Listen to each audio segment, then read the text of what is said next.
Alright, let's get the next guy out here. He's from Missoula, Montana. He's performed in Los Angeles, Spokane, Missoula, and this is his second trip to Billings. Let's make it his most important trip to Billings. Ladies and gentlemen, John Howard.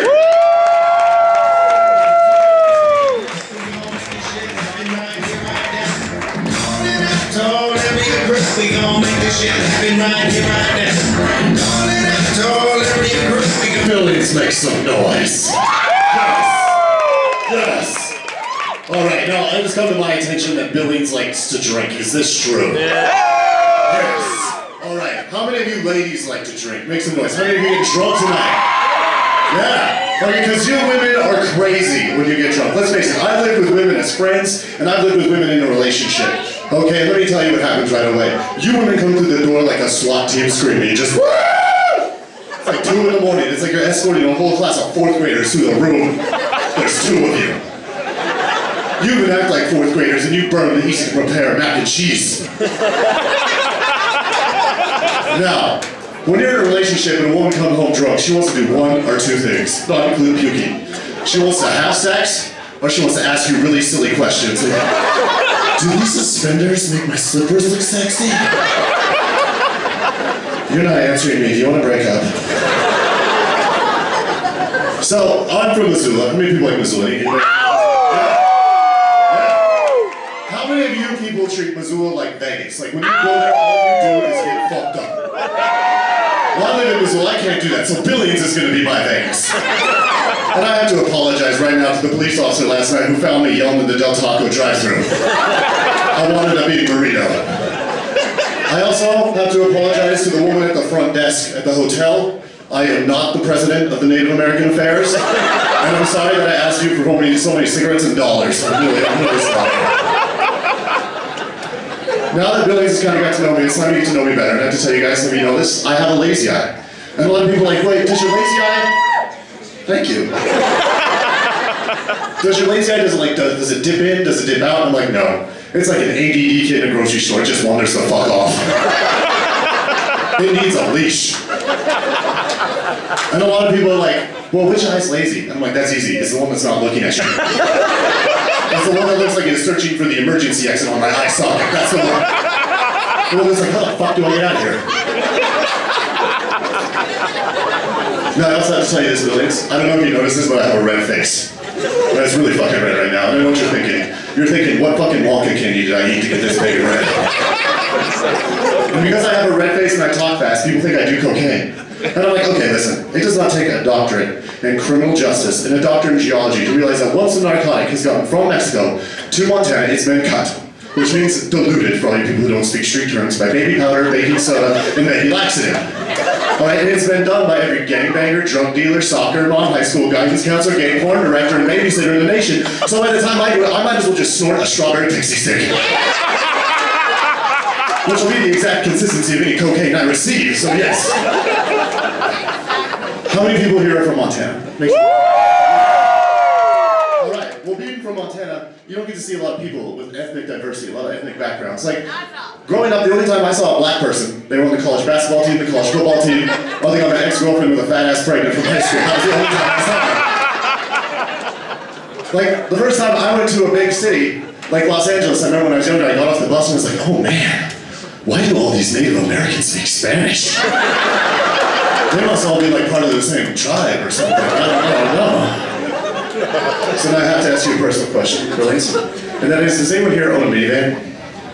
Okay, because I do, so don't fucking hate, okay? I do.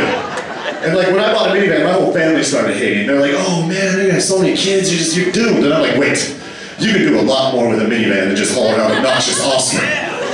For example, they're very spacious, alright? I now know how Matt got smuggled across the border in one of those, because he fit like 20 people in there and pulled them right. And you know what? If it would have been for the outbreak of AIDS, minivans in the early 90s would be known as orgy wagons. That's all I'm saying.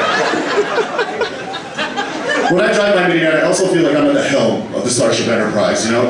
I'm like warp speed engage to 0 to 50 in about 27 fucking seconds.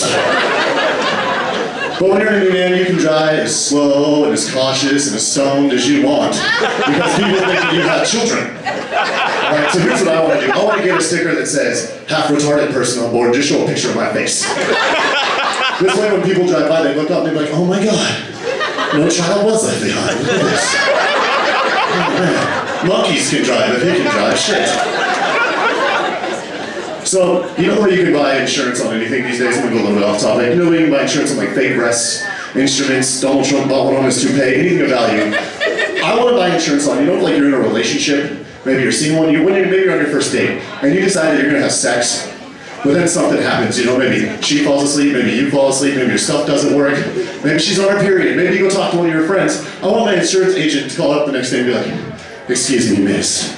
It has come to my attention that my client last night had a drunken equipment failure.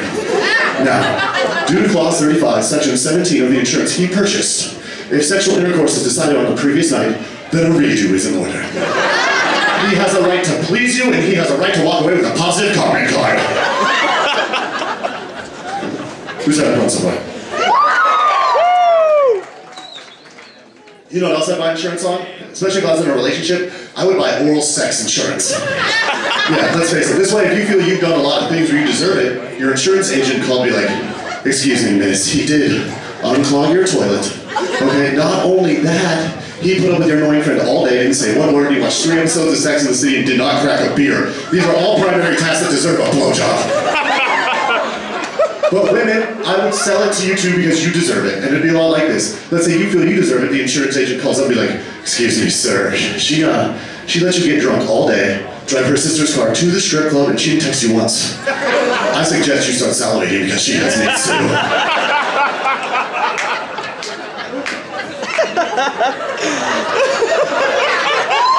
Thank you. Does anybody here, this is kind of off topic, does anyone here date online?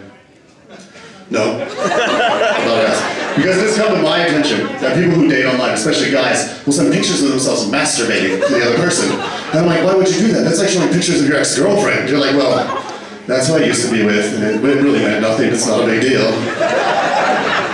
I would also buy, when I go on online dates, I want to buy insurance just to make sure that the woman that I'm meeting doesn't have a dick. That's it, that's all I want. Because can you imagine like getting all like making out and be crossing each other's legs and doing all this business and be like, wait, did we just cross swords? I would rather be stabbed by an angry, emotional woman, alright? Because at least she would not enjoy penetrating me with a thin wooden object. Perhaps there's a reason. Lately I've been doing a lot with gender deception, alright, at my job. And I have to say this, if you are a woman, and you do not want to be called sir, Mr., or gentleman, then I suggest you stop dressing like my dad's friend Steve. Alright?